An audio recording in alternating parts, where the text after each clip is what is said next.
नमः शिवाय। ये शिव भक्तों, आज के इस वीडियो में हम शिव पुराण विद्येश्वर संहिता के 19वां तथा 20वां अध्याय जानेंगे, जिसमें 19वां अध्याय पूजा का भेद का वर्णन किया गया है। तो चलिए शुरू करते हैं। जय भोलेनाथ। ऋषि बोले, हे सूत जी, आप हम पर कृपा करके पार्थिव महेश्वर की महिमा का वर्णन जो आपने वेद व्यास जी से सुना है सुनाइए। सूत जी बोले, हे ऋषियों, मैं भोग और मोक्ष देने वाली पार्थिव पूजा पद्धति का वर्णन कर रहा हूँ। पार्थिव लिंग सभी लिंगों में सर्वश्रेष्ठ है। इसके पूजन से मनोवांछित फलों की प्राप्ति होती है। अनेक देवता, दैत्य, मनुष्य, गंधर्व, सर्प एवं राक्षस शिवलिंग की उपासना से अनेक सिद्धियां प्राप्त कर चुके हैं। जिस प्रकार सतयुग में रत्न का, त्रेता में स्वर्ण का, द्वापर में पारे का महत्व है, उसी प्रकार कलयुग में पार्थिव लिंग अति महत्वपूर्ण है। शिव मूर्ति का पूजन सबसे भी अधिक फल प्रदान करता है। जिस प्रकार गंगा नदी सभी नदियों में श्रेष्ठ एवं पवित्र मानी जाती है, उसी प्रकार पार्थिव लिंग सभी लिंगों में सर्वश्रेष्ठ है। जैसे सब व्रतों में शिवरात्रि का व्रत श्रेष्ठ है, सब दैवीय शक्तियों में देवी शक्ति श्रेष्ठ है, वैसे ही सब लिंगों में पार्थिव लिंग श्रेष्ठ है। पार्थिव लिंग का पूजन धन, वैभव, आयु एवं लक्ष्मी देने वाला तथा संपूर्ण कार्यों को पूर्ण करने वाला है। जो मनुष्य भगवान शिव का पार्थिव लिंग बनाकर प्रतिदिन पूजा करता है, वह शिव पद एवं शिवलोक को प्राप्त करता है। निष्काम भाव से पूजन करने वाले को मुक्ति मिल जाती है। जो ब्राह्मण कुल में जन्म लेकर भी पूजन नहीं करता, वह घोर नरक को प्राप्त करता है। हर हर महादेव। अब हम शिव पुराण के 20वें अध्याय, जिसमें पार्थिव लिंग पूजन की विधि का वर्णन है, उसके बारे में जानेंगे। तो चलिए फिर शुरू करते हैं। पार्थिव लिंग की श्रेष्ठता तथा महिमा का वर्णन करते हुए सूत जी ने कहा, हे श्रेष्ठ महर्षियों, वैदिक कर्मों के प्रति श्रद्धा भक्ति रखने वाले मनुष्यों के लिए पार्थिव लिंग पूजा पद्धति ही परम उपयोगी एवं श्रेष्ठ है तथा भोग एवं मोक्ष प्रदान करने वाली है।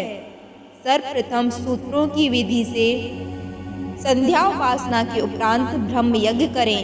तत्पश्चात देवताओं, ऋषियों, मनुष्यों और पितरों का तर्पण करें। सब नित्य कर्मों को करके शिव भगवान का स्मरण करते हुए भस्म तथा रुद्राक्ष को धारण करें। फिर पूर्ण भक्ति भावना से पार्थिव लिंग की पूजा अर्चना करें। ऐसा करने से संपूर्ण मनोवांछित फलों की प्राप्ति होती है।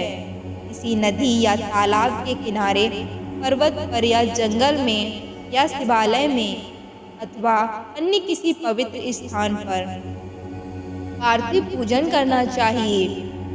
पवित्र स्थान की मिट्टी से शिवलिंग का निर्माण करना चाहिए।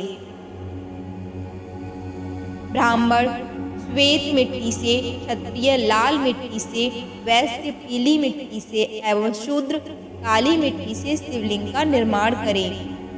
शिवलिंग हेतु मिट्टी को एकत्र कर उसे गंगा जल से शुद्ध करके धीरे धीरे उसमें लिंग का निर्माण करें तथा इस संसार के सभी भोगों को तथा संसार से मोक्ष प्राप्त करने हेतु पार्थिव लिंग का पूजन भक्ति भावना से करें।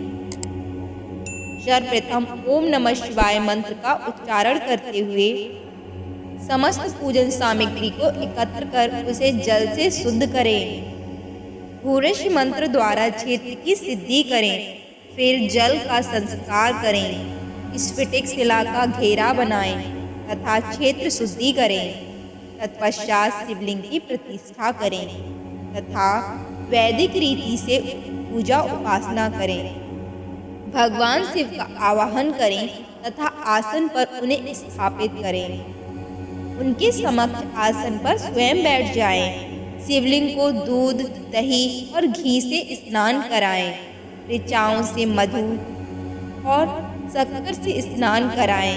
ये पांचों वस्तुएं दूध, दही, घी, शहद और शक्कर पंचामृत कहलाते हैं। इन्हीं वस्तुओं से लिंग को स्नान कराएं।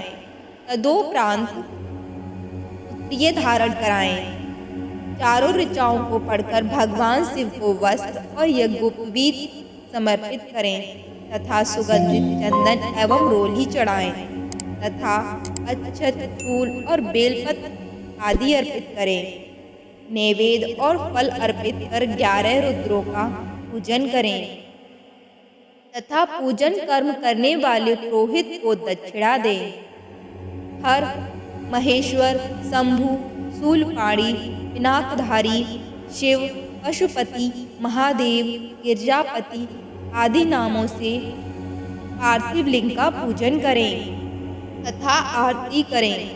शिवलिंग की परिक्रमा करें तथा भगवान शिव को साष्टांग प्रणाम करें। पंचाक्षर मंत्र तथा 16 उपचारों से विधिवत पूजन करें। इस प्रकार पूजन करते हुए भगवान शिव से इस प्रकार प्रार्थना करें।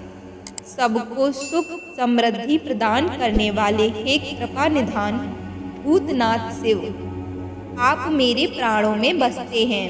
आपके गुण ही मेरे प्राण हैं। आप मेरे सब कुछ हैं। मेरा मन सदैव आपका ही चिंतन करता है।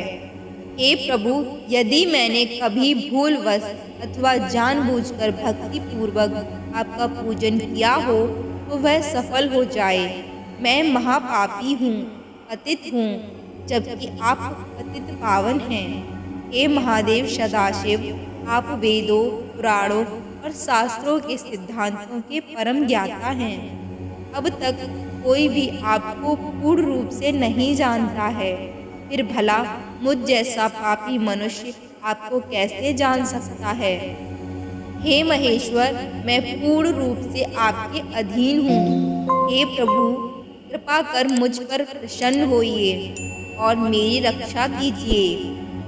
इस प्रकार प्रार्थना करने के बाद भगवान शिव को फूल व अक्षत चढ़ाकर प्रणाम कर आदर पूर्वक विसर्जन करें। हे मुनियों, इस प्रकार की गई भगवान शिव की पूजा भोग और मोक्ष प्रदान करने वाली एवं भक्तिभाव बढ़ाने वाली है। हर हर महादेव।